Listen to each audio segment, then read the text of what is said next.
Here we're going to talk about an interesting part of physics. It's called the interference of light.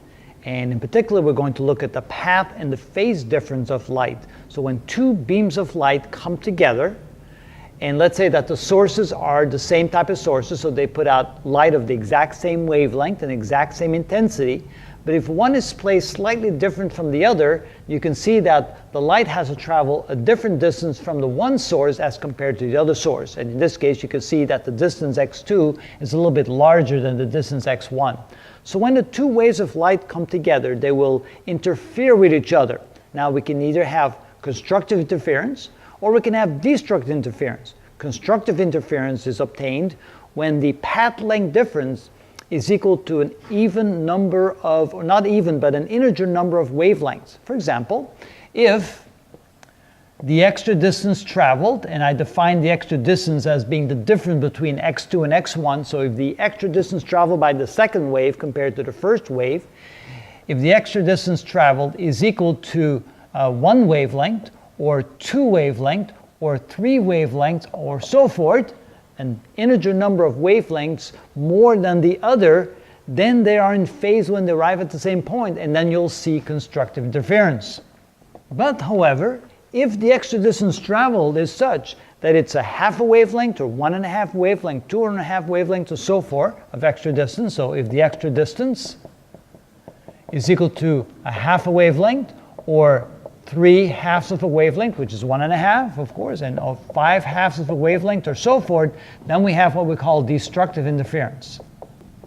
And if the extra distance is exactly a half wavelength or 1.5 wavelength, 2.5 wavelengths difference, then when the two beams come together, they will actually cancel each other out and you'll see nothing on the screen, just be a dark spot there and no light will be seen. They literally cancel each other out. The reason for that is light is an electromagnetic wave that has electric field oscillations and magnetic field oscillations.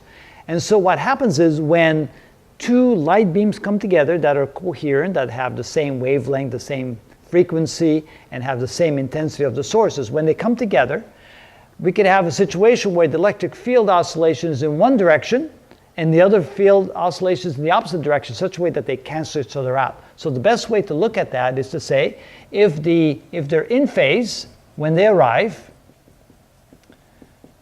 that means that the electric field oscillation of the first wave is in the very same direction as the electric field oscillation of the second wave.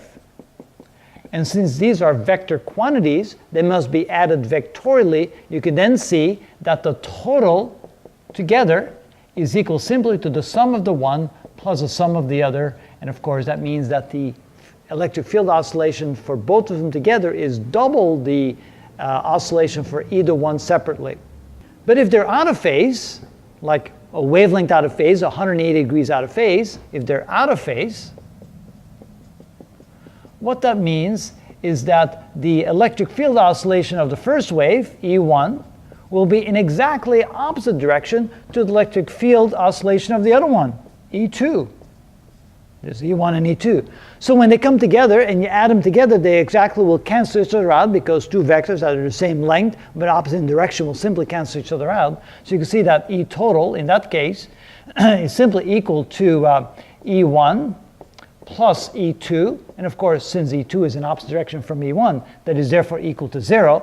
And since the intensity of light is proportional to the oscillation intensity squared, you can then of course see that the oscillation intensity is 0, therefore the light intensity will be 0 as well. All right, so how do we find the intensity of the beam right here, of the two beams as they come together? Remember, the intensity of light is actually equal to the what we call the magnitude of the Poynting vector, and one way to describe that would be 1 over mu sub naught c times the electric field oscillation squared. Now, of course, when we talk about the electric field oscillations here, we talk about the average value or the RMS value of the electric field oscillations. And typically here we talk about the magnitude of the oscillation. So if we do that, then we probably have to put a 1 over 2 factor in there as well. But if we simply understand that we're simply talking about the average or RMS values of the electric field oscillations, that's the proper equation.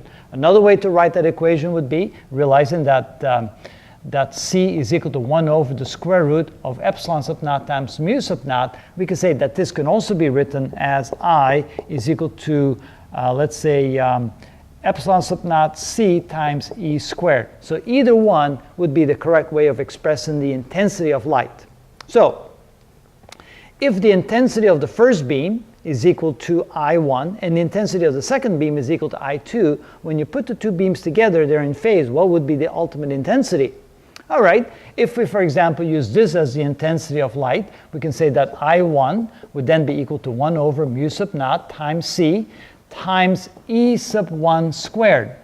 If we now take the intensity of the second beam, I sub 2, which is equal to 1 over mu sub naught times c times E sub 2 squared, what would now be the intensity of the two beams put together? And the first impression would be, oh, that's simply the sum, but that's not really the case because they're proportional to E squared. So that means that E total of the two beams together, if they are in phase, of course, if they're out of phase, the intensity is 0, but if they're in phase, it'll be the I over mu sub naught c times E total squared. And of course, we can say that E1 and E2 would be the same in magnitude, and if we can then say that that is equal to E sub naught, so we can say that E total could be said to be E sub naught plus E sub naught, and E sub naught in this case simply meaning the magnitude of E1 or the magnitude of E2 because they'll be the same. Then we can say that E total, the magnitude of E total, is simply equal to twice the magnitude of E sub naught.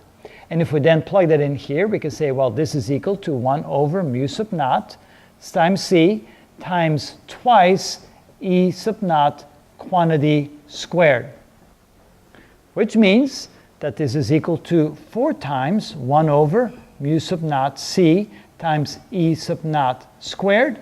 And of course, 1 over mu sub naught c E sub naught squared is simply the intensity of either beam 1 or beam 2, and of course, if I want to call that, if I can say that I1 is equal to I2, which is equal to I sub naught, then I can take this here and replace that by I sub naught. So the intensity of the two beams that come together in phase is equal to 4 times the intensity of either beam by itself, which is really interesting. So if I know that the intensity of this beam is I sub naught, and the intensity of this beam is I sub naught, and the two beams come together, the intensity of both beams, I total, if they're perfectly in phase, is actually equal to 4 times I sub naught. And that's a very interesting result of the interference of light when the two beams come together and they're perfectly in phase. For example, if the extra distance is either lambda or 2 lambda or 3 lambda or so forth, or of course, if the extra distance is 0, you also have the same result. And that's how you look at the path length difference and how it affects the intensity of light when it comes together by having either constructive or destructive interference.